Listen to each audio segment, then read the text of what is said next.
You will hear a conversation between an international student and the accommodation department. You have 30 seconds to look at questions 1 to 3.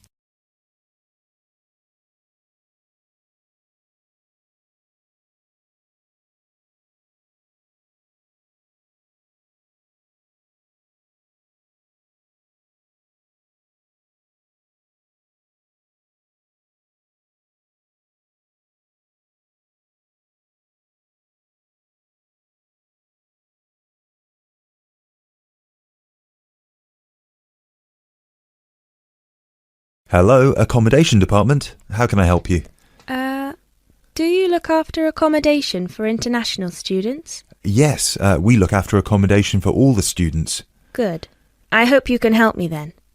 I've only just been accepted onto a postgraduate course, and I want to know if there is any accommodation available from this September. I know it's very short notice. Yes, it is rather late, but I'm sure we'll be able to find you something. First of all, can you give me your name and student number so that I can find you on the system? Sure. My name is Maria Teresa Gonzalez.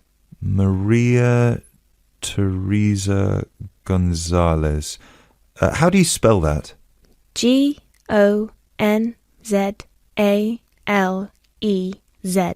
Thank you. Got it. And your student number, please? SHU 300715PG.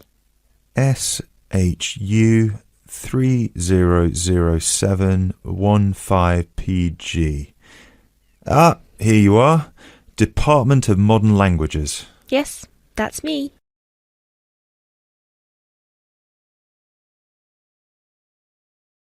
You now have 30 seconds to look at questions 4 to 7.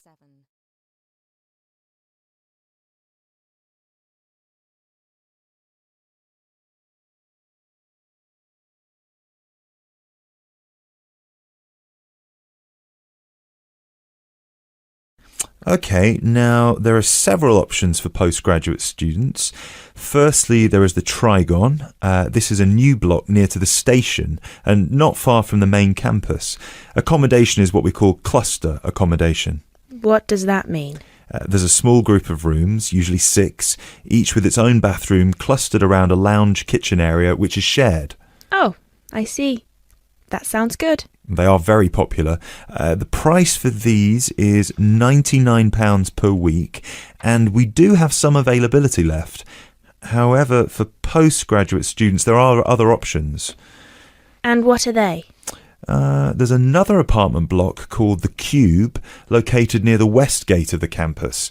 Accommodation there is in 1 or 2 bedroom self-contained flats. So, the cube is self-contained? How does that work? Well, basically, they're just like ordinary apartments. Each apartment has 1 or 2 study bedrooms with ensuite bathroom, a lounge and a kitchen. And what is the price of those? For the 1 bedroom, it is £180 per week, and for the 2 bedroom, it is £110 per week for each person. And can I choose who I share with? If you have a friend and you would like to share with them, of course, we can reserve a 2-bedroom apartment for you both. Otherwise, you just have to share with whoever else is there. Obviously, it will be another woman. I will have to think about this. Do I have to make a decision now? No, but we don't have much accommodation left, so I can't guarantee that there will still be availability if you leave it too long. Yes, that's fair. I have a friend in the management department who might like to share. I will speak with her and get back to you this afternoon. Okay, fine. Do let us know as soon as you can. I will do. Thanks for all your help. My pleasure. Bye. Bye.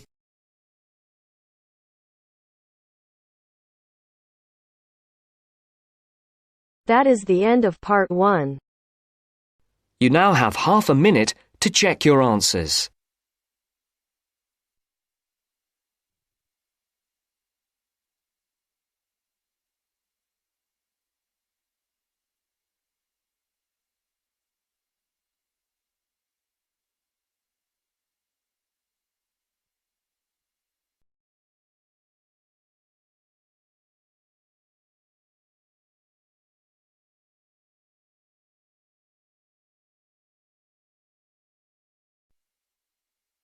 Now turns to part 2.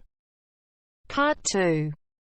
You will hear part of a radio programme in which the manager of the Apollo Leisure Centre is interviewed about the centre. First, you have some time to look at questions 11 to 16.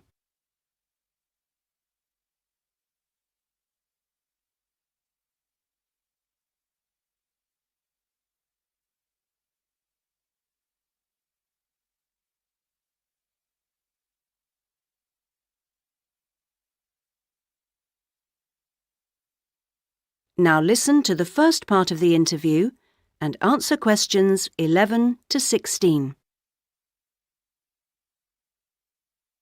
Next, I'd like to welcome Carol Brown, manager of the Apollo Leisure Centre. Carol, welcome. Thank you. Now, Carol, the Apollo seems a familiar sight, but how long has it actually been here? Well, we started negotiations to take over the previous Active Life Centre that used to occupy the premises in 2000 and planned to open in 2001, although the usual delays meant it was 2002 before we were up and running. And do you have quite a mix of members, or are you focused on certain groups? It's pretty broad, actually. There are something like 200 adult members, so that's our biggest group, but we also have as many as 100 youth members, together with about 50 family group members. And I think we'll see that section growing to 100 over the next couple of years. Healthy numbers. Yes, and we'll be developing the centre to make it even more attractive. We're hoping eventually to build in a rock climbing wall, which would make a useful addition. We've already opened our swimming pool, which is hugely popular, and we'll have a massage room open within 12 months. Now, I understand you have different categories of membership? Yes, to suit every pocket. Blue membership includes all facilities for the member and a guest at all times, which is good for people with unpredictable timetables. If you can make it during daytime hours, red membership gives you excellent returns for your fee. As for only half price, you can use all the facilities during the day, and they're actually less crowded then. Green membership is designed for people who are only able to come infrequently, and so, of course, costs less. And there are chances to socialise? Oh, certainly. Our cafe is very popular and is a nice place to wind down and chat after working out or whatever. In fact, while it used to shut at 8, we've extended that to 9 now, with last orders taken at 8:30. It serves a whole range of food and drink. So if someone wants to join, what do they do? Come and see us. We'll give you all the details. The induction process takes about an hour and a quarter, which includes 3/4 of an hour on average with a personal trainer, and something like half an hour being shown round the different facilities. So we'd be well looked after? Definitely. Now you have some time to look at questions 17 to 20.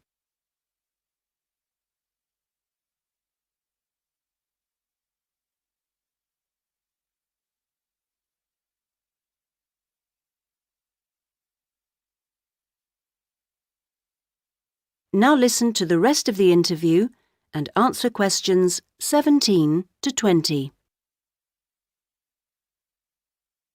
OK, now, Carol, can you give us some idea of what we could expect to get as members of Apollo? Sure. Well, let's take next Monday as an example. The early evening would begin with the programme of classes. Of course, members would also be at liberty to do their own thing. I'm just talking about the listed classes that we'll be offering. So let's say you're free to turn up at 4 p.m.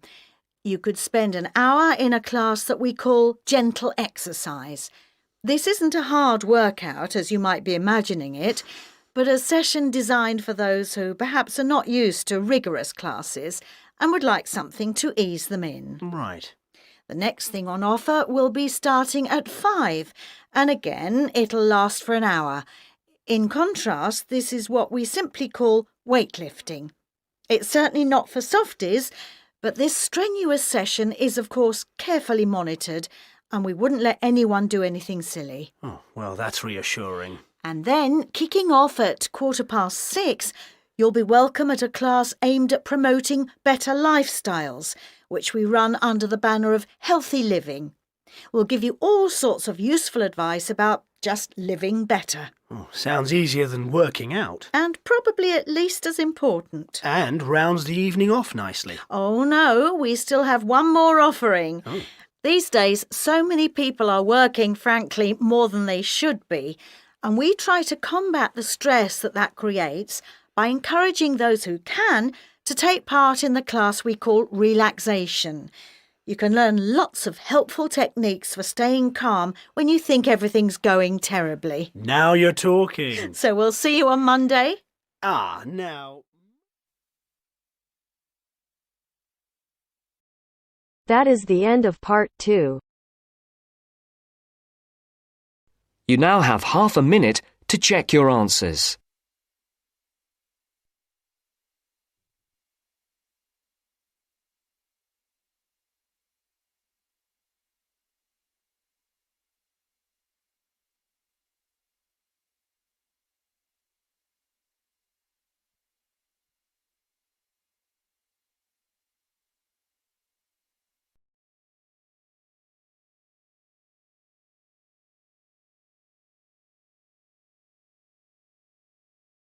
Now turns to part 3.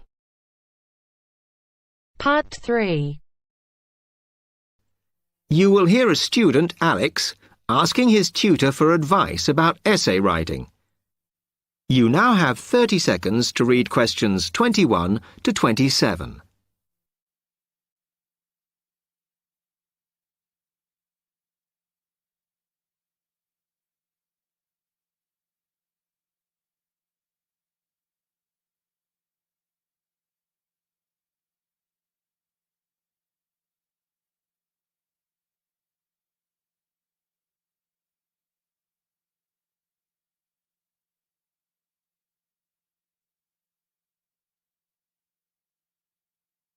Hi, Alex. Come in. I gather you wanted some help with writing essays. Yes, I'm finding this first term difficult, and I'm worried about the assignments we have to do for January. Well, let me see if I can help. You shouldn't panic about it, because essay writing is a very straightforward process, really. What it involves is organising the information that you want to include. You shouldn't have more than you can easily manage within the word count. Make sure you haven't got too much or anything irrelevant. You need to look at that and work out what you need and what you don't need before you start. And then you just have to think about how you're going to put forward your argument.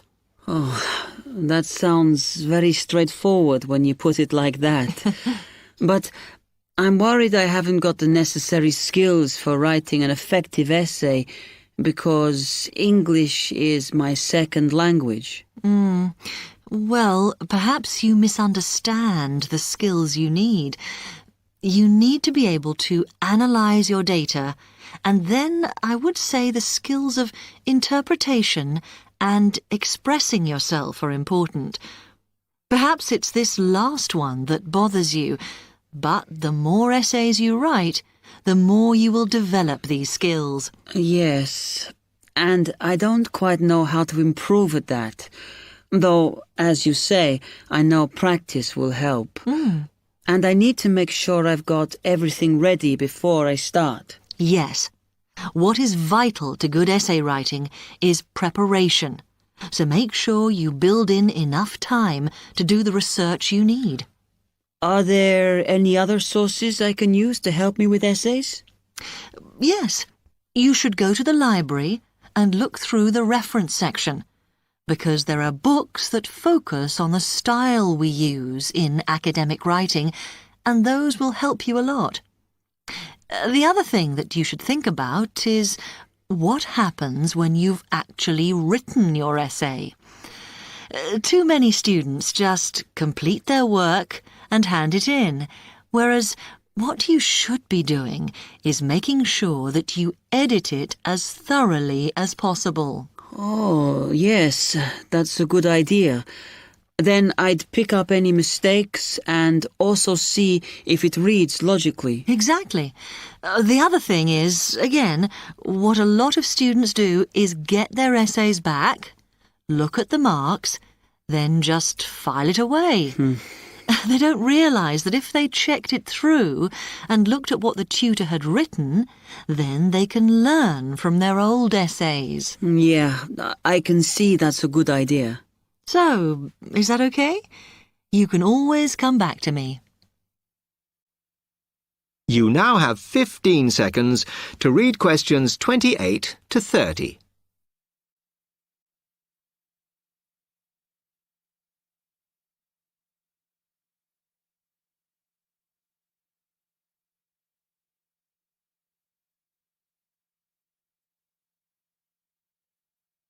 Actually, there were a couple of other things I wanted to ask you about essay writing. I had a few thoughts of my own about what I should do, such as really taking good notes when I'm reading, because that helps, doesn't it? I think it improves your knowledge rather than your actual writing. But one tip I can give you is to try and not read too much. Otherwise, you end up including irrelevant material in your essay. Remember to stay on task. Yes. Sometimes I have problems interpreting the questions correctly, or the whole question seems overwhelming to me. What I try to do is highlight the key parts and divide it into smaller chunks so I can manage it. Well, you might find it useful to break it down even further by making sure you understand all the words perfectly before you start. Things like assess or comment and such like. Yes, I see. Sometimes, after an objective analysis, the question actually asks you for a subjective opinion. But you must remember to support your arguments if that's the case. One final comment I can make is about using your own words. You must try to do this as far as possible. You're expected to summarise what you've read, not just string together a list of quotations. In fact, you shouldn't have too many. Just use them where it's really important. Okay, thanks. Do you read other students' essays when you've finished? No. Why? Is that a good idea? Well, you can confuse each other, so I'd advise against it. But it's up to you. Okay. Thanks very much for your time.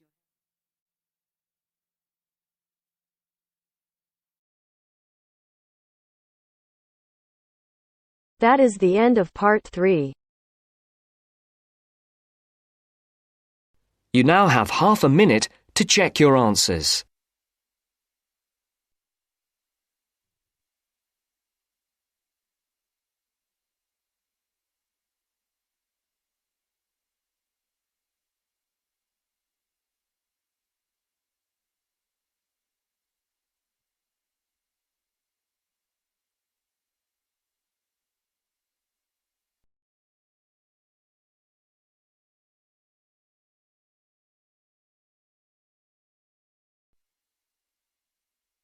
Now turns to part 4.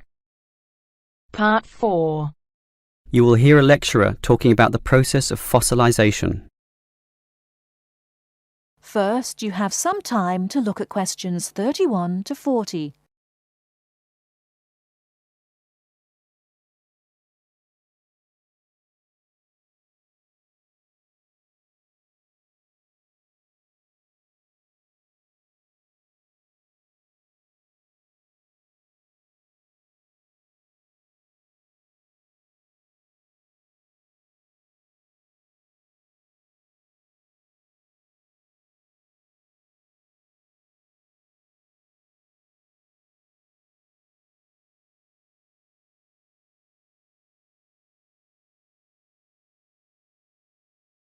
Now listen carefully and answer questions 31 to 40. The foremost exhibition in any great natural history museum is almost invariably a skeleton of a large dinosaur, often the famous Tyrannosaurus rex, or T-Rex as it's usually known. Thus, one would think that these skeletons are plentiful, one for each museum, and more to spare in the basement. Well, here's an interesting fact. Almost every one of those T-Rex skeletons are just copies of the original fossils, and we only have 20 sets of these in the whole world. And the most complete is still missing 1/5 of its bones, and the rest are missing a lot more. And given that these dinosaurs once numbered in the thousands and existed on this earth for perhaps 3 million years, you can realize an obvious fact. Fossilization is actually an extremely rare occurrence. Fossilization can only occur when, after an animal dies, it is buried in soft mud or silt relatively quickly before the body completely rots or is torn to pieces by scavengers. Given this fact, the overwhelming majority of fossils are in marine sediment, where former marine life sank to the sea bottom, where sediment was being continually deposited. This means that we have a fairly good idea of the life in Earth's ancient oceans, but a much sketchier view of the land-based life forms. Fossilization on land needs water and mud, meaning that it is most often near ancient river sites and lakes. But it is still so rare that there are, in fact, large stretches of geological time about which we don't quite know what was happening at all. So, given that fossilization is so rare, the natural question is, what can increase its odds? Well, fossilization mostly occurs with organisms which meet 3 basic criteria. 1, they must have hard body parts, for example, shells, plates, bones, and teeth. Unfortunately, the soft parts just rot away far too quickly to be fossilized. And I say unfortunately because it is often the soft fleshy features that most interest us. An elephant's trunk, for example, would not fossilize, and from the skeleton alone, we would never know the trunk was there. The second criterion for more likely fossilization is that the organism in question must have existed in considerable numbers and be spread over a wide geographical range. This simply increases the statistical probability that one of them will one day be fossilized and hopefully found. Finally, and by the same logic, the species needs to have existed on the Earth for a long time, and the longer, the better. So, these are the 3 main criteria, but there are others. Being a large size, for example, helps us to notice and discover them as fossils more easily, and being a marine organism, as mentioned, helps also. Trilobites, a strange sort of ancient crab, are a perfect example. Their body structure was one of hard plates. They existed over virtually the whole world of their time and over a huge span of geological history, over 250 million years in fact, one of the longest ranges of any creature ever. Added to this, some species could grow to relatively large sizes, and they lived in the sea. Perfect. These creatures meet all the criteria, and as a result, museums all over the world are spilling over with trilobite fossils of all shapes and sizes. As far as fossils go, they are common. So, let's think about T-Rex once again. It too basically meets all the criteria that we mentioned. It has hard parts, being the bones, had some dispersion, and had been around for a long time, although it cannot compare to trilobites in this respect. However, it does have one important advantage over trilobites. It is large, very large, which means we can discover it far more easily than many other fossils. And here's another advantage. Dinosaur hunters are a dedicated and fanatical breed, continually at work in all the likely sites of the world. Basically, us human beings are fascinated by these creatures. So much that we are always searching for them, probably more than any other types of fossil, meaning that more T-Rexes will inevitably spring up in the future, and one is certainly glad for this.